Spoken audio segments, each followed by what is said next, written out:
बहुत बहुत धन्यवाद कि आपने मुझे बजट के संदर्भ में बोलने की अनुमति दी। मैं सोचती हूँ कि ग्रामीण क्षेत्र के एकदम अंतिम छोर से उठ आया हुआ इंसान इस बजट की समीक्षा ज्यादा अच्छी करेगा। अब से पहले 3 घंटे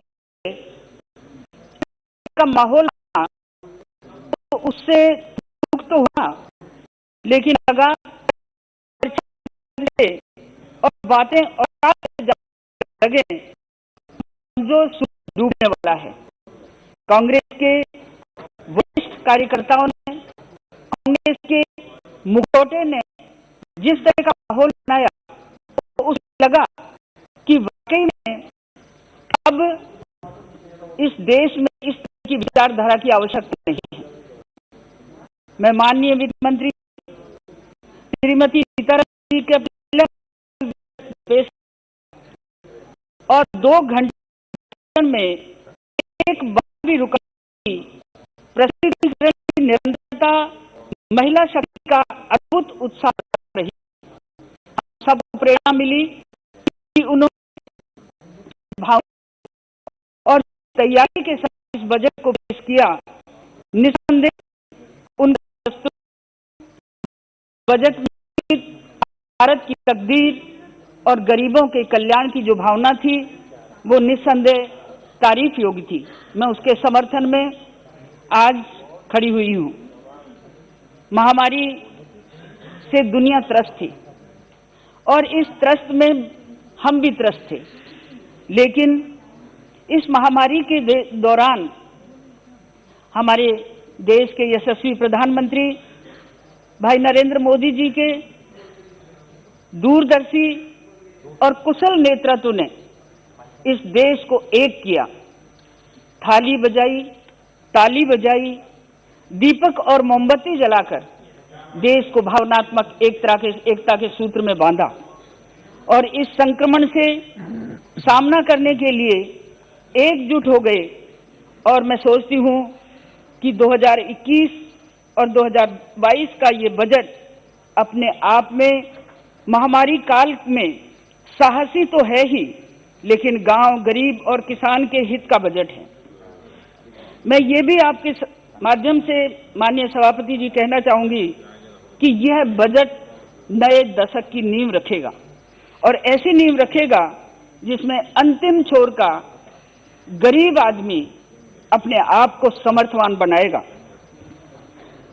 यह बजट आत्मनिर्भरता के साथ देश के हर नागरिक को प्रगति की ओर ले जाने वाला है, भारत की अर्थव्यवस्था को मजबूत करेगा और साथ ही साथ हर हाथ को काम,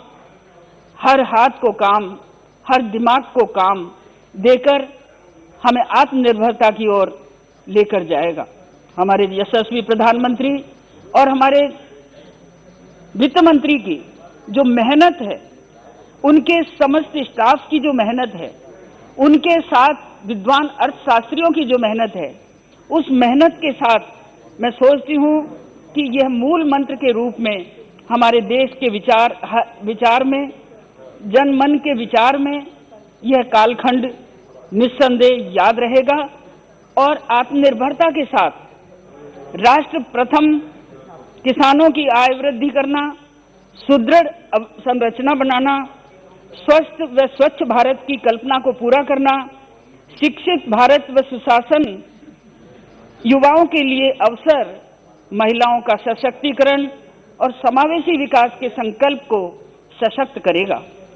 कोरोना महामारी ने देश के स्वास्थ्य विभाग को चुस्त कर दिया है, क्योंकि 130 करोड़ की आबादी के देश में स्वास्थ्य सेवाओं की बहुत कमी थी और इन कमी को कोरोना महामारी के प्रारंभ में हमने महसूस भी किया, लेकिन इस आपदा को भी अवसर में बदलने का काम हमारी वित्त मंत्री ने किया और यह सोचकर कि जान है तो जहान है, इस भावना को मद्देनजर रखते हुए इस संकल्प के साथ काम शुरू हुआ और इस बजट में 2,23,846 करोड़ का आवंटन हुआ।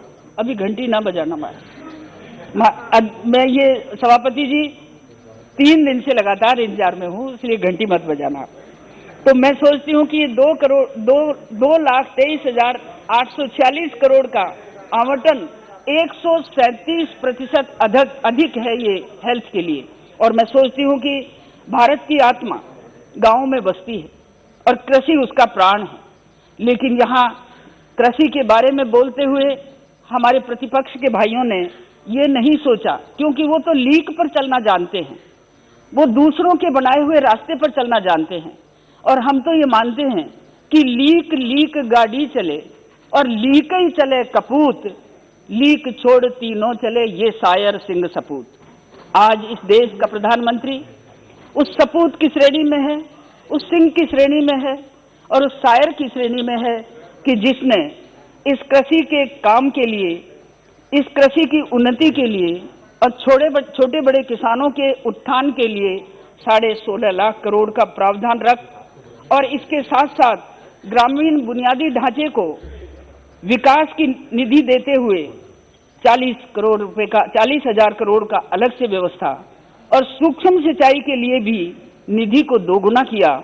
ये सब इस बात को का सबूत है कि किसान, वो किसान जो असली में किसान है, जो खेत में पसीना बहाता है, अपने हाड़ और चाम को गालता है और फिर कुछ कमाता है, ये उनके लिए है। मैं आपके माध्यम मेरा आपसे निवेदन है कि संक्षिप्त में बात पूरी करें, क्योंकि बहुत सारे सदस्य बोलने वाले हैं और 12 तक हमें समाप्त करना है।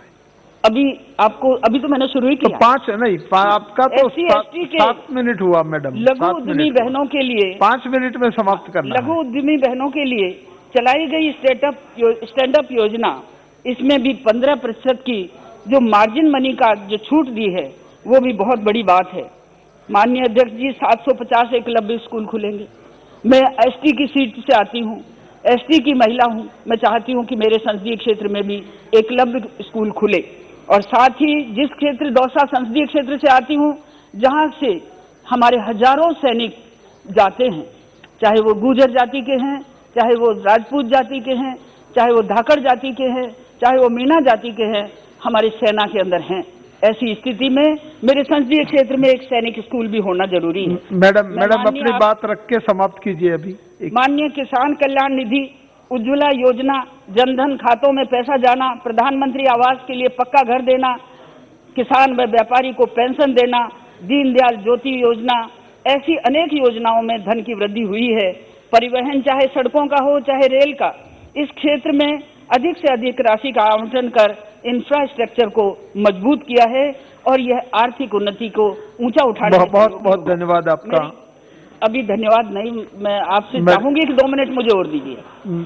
हमारी वित्त मंत्री ने जिस तरह की इसमें जिन परिस्थितियों में ये बजट पेश किया है, मैं आपके सहयोग से ये भी कहना चाहूंगी कि उनके सहयोगी राज्य मंत्री अनुराग जी को और हमारे बुद्धिजीवी अर्थशास्त्रियों को इसका पूरा श्रेय जाना चाहिए। उनको भी साधुवाद दूंगी कि इस विपत्ति के समय में उन्होंने बहुत अच्छा बजट पेश किया है। मैं फिर एक बात आपको याद दिलाना चाहती हूँ कि भारत की जैव विविधता का धनी देश है। महोदय, मैं एक बात जरूर कहना चाहूंगी कि जो अनछुए टच है, अनछुए पहलू है, मैं वो बोलना चाहती हूँ। जितने आंकड़े बोले गए, जो बोला गया, मैं नहीं। भारत जैव विविधता का धनी देश है। इस जैव विविधता का उपयोग हमारी अर्थव्यवस्था के साथ तेजी से हो सकता है।